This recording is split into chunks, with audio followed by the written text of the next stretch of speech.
Erica here, and I am here with my birthday book haul.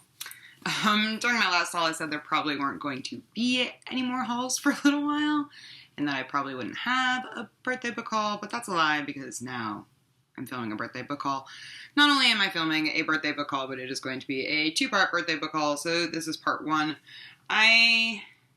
Today am going to talk about a bunch of stuff. I don't know. It's kind of hard for me to break these books down into category and kind of like split it up by genre or anything. So I'm just going to do half one day and half in the next video. And yay, it's going to be really fun. I'm in a different room today. That's weird, right? Yeah.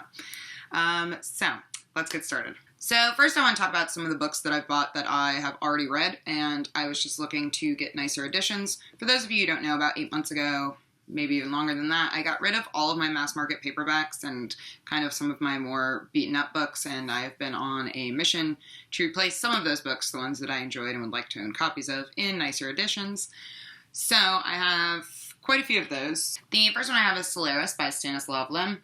This is a Polish sci-fi classic, and it's about a man who's stationed on a space station above a planet that's made mostly of ocean, and the planet behaves kind of strangely, and strange things start happening on the space station. It's a really interesting book. It's kind of asks the question, do we as humans have any right to try and understand other planets and outer space and things like that without understanding ourselves first. So really enjoyed this. I'm very glad to have a copy of it. I recently talked about it in a BookTube SFF Babbles video, and it reminded me that I did not own a copy, and I would really like to reread it.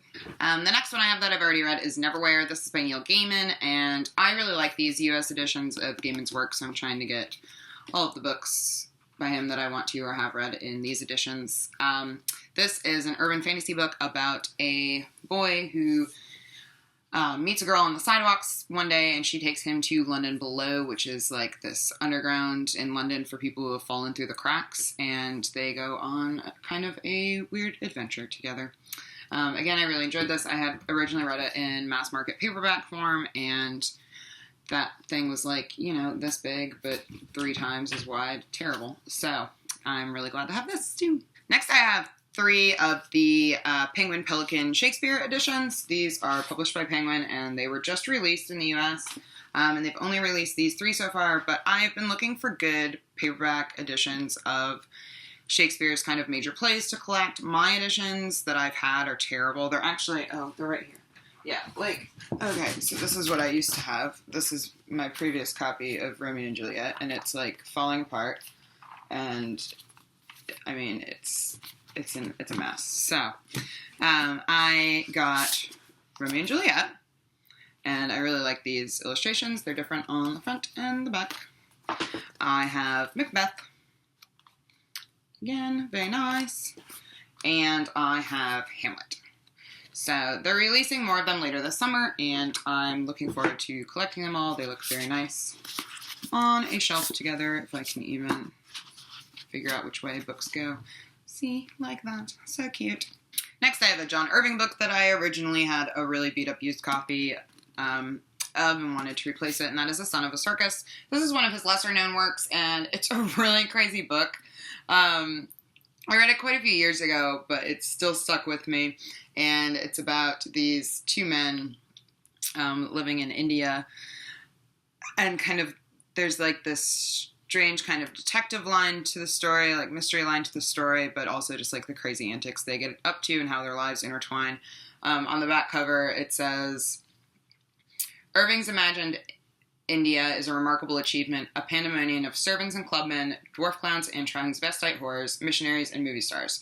This is the land of energetic colliding egos, of modern media clashing with ancient cultures, of broken sexual boundaries. So, I have this one. I really enjoyed this book. I have Annie Proulx's The Shipping News. This is a novel that won the Pulitzer Prize and the National Book Award, and it's set in Newfoundland, and it's about an older man named Coyle, and he's kind of this large, lumbering, awkward guy. He's really nice, and he moves to a new town with his 2 daughters, and just kind of, it's about him meeting the people that live there and trying to build a new life for himself. So, I really enjoyed this. It's very slow. It's got really beautiful depictions of scenery and stuff. Annie Proulx has a new book coming out, like now. Like maybe today it was released in June of 2016 called Barkskins that I'm really excited to get to as well. Her writing's absolutely beautiful, so I'm thrilled to have a copy of this. Penguin released a few new of their deluxe classics, or classics deluxe editions recently, and I had to get my hands on some of those, so I picked up The Master and Margarita by Mikhail Bulgakov. This is one of my favorite books of all time, and I'm way overdue for a reread. This, again, is really hard to describe. It's kind of fabulous fiction. It's about what happens when the devil comes to Moscow. So if you haven't read this yet, I highly recommend it. And this edition is, like, so gorgeous. So I'm very thrilled to have this. And I also got A Portrait of the Artist as a Young Man, which is another new one that they just released, by James Joyce. Again, a modern classic. I really enjoyed this when I read it in high school. I have not reread it since, and I would really like to reread it and maybe get into some more of Joyce soon. So I'm thrilled to have this. Again, super stunning. I really like the use of color. The end papers are gorgeous, or the French flaps, rather, are really pretty as well. So, I'm glad to have that. Then I got one of the Penguin Threads editions. I only have one of these, which is Little Women, and I was looking for a copy of The Secret Garden because I do not own a copy of The Secret Garden, but I really, really loved the movie when I was a kid, and a few years ago, maybe 2 or 3, I finally read the book, and so I couldn't pass up this edition. So I'm kind of obsessed with the Penguin Threads. There's only a few of them, but they're designed in such a way that it looks kind of like embroidery, and then the insides is like the back edge of the embroidery, so they're absolutely gorgeous. And I am very excited to have this. The cover art on this one is actually by Jillian Tamaki, who worked on this one, Summer, in case you're interested. I have another John Irving book that I've already read, and this is A Widow for 1 Year. Most of the John Irving books that I own are in this edition, and so I'm trying to keep it that way. This book follows a woman named Ruth Cole, and it's kind of a dual narrative where in certain sections of the book we follow her growing up, and then in other sections of the book we followed her life as an unmarried woman.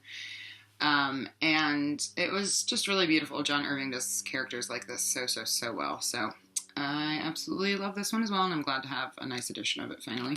I got the vintage red spine edition of All Quiet on the Western Front. This again is one of those books that I've owned, that I've read a few times for school, and thus the book was absolutely destroyed from carrying it around to class all the time and annotating it and things like that, so I just wanted a nice edition, and I just think this cover is gorgeous, so I'm really happy to have that.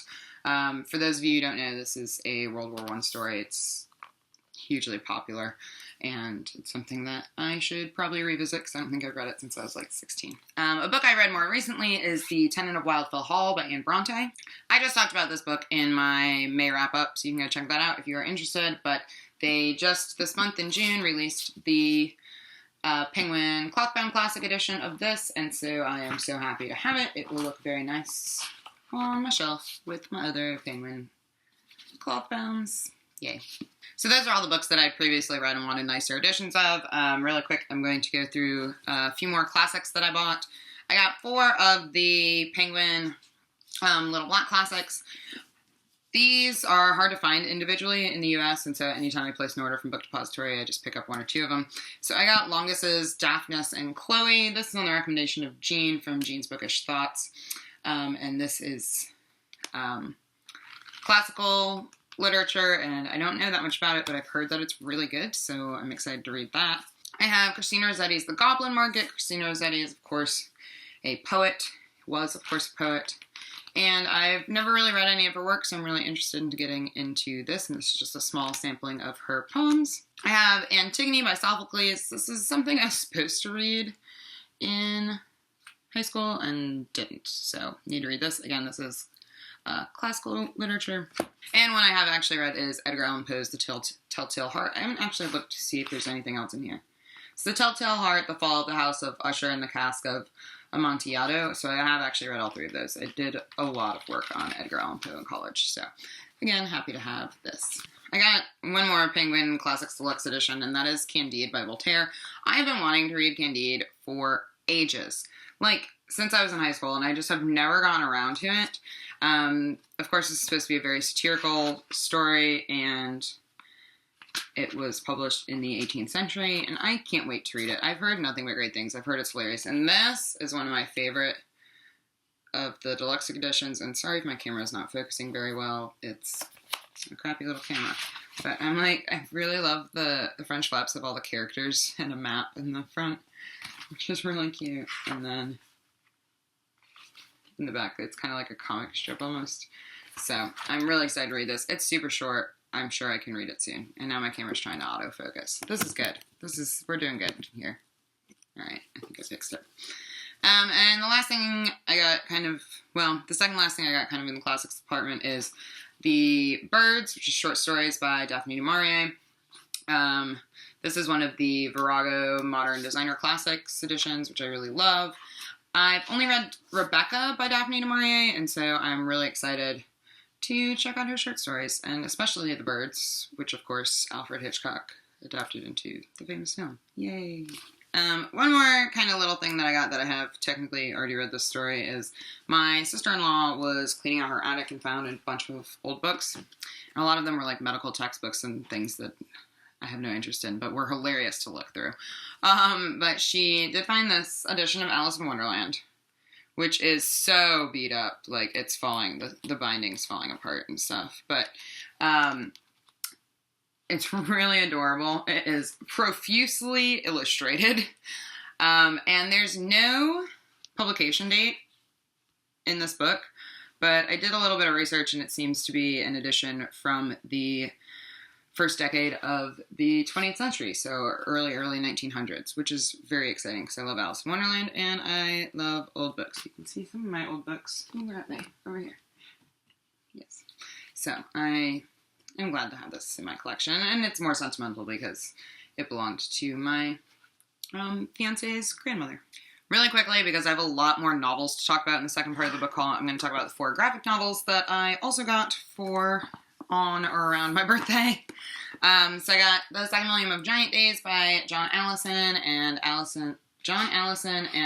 Lissa Tremaine Max Sarin. This is a young adult graphic novel series that I didn't think I was going to love and that I'm really loving, so highly recommend this. I got the second volume of Odyssey by Matt Fraction and Christian Ward. I have not had a chance to read this volume yet. I have read the first volume. This is a feminist space opera retelling of Homer's The Odyssey. You can't go wrong. Also, like, the colors are color amazing full. I don't know what that word was. It's fine. I also have the second volume of Descender by Jeff Lemire and Dustin Nguyen. I also have not been able to get to this yet, but I did read the first volume and really enjoyed it. Again, fantastic artwork. This is a sci-fi series about robots. And I got one standalone graphic novel, and that is Beauty. This is by Kira Scott and Hubert. And Kira Scott did Beautiful Darkness with Fabian Vellman, which a lot of people on BookTubers have read. I haven't heard very much about this. It looks to be in the same vein. It is an engrossing tale for grown-ups on the nature of beauty, both fascinating and corrupting. So it's kind of a fairy story, and I'm really excited to dive into it. It's giant, so that's exciting. I think I'm going to leave it there for part 1. I will be back with part 2 shortly, and thank you all for watching. If you've written any of these books and would like to discuss any of them in the comments, you are, of course, welcome to do so. I'll be back soon. Bye.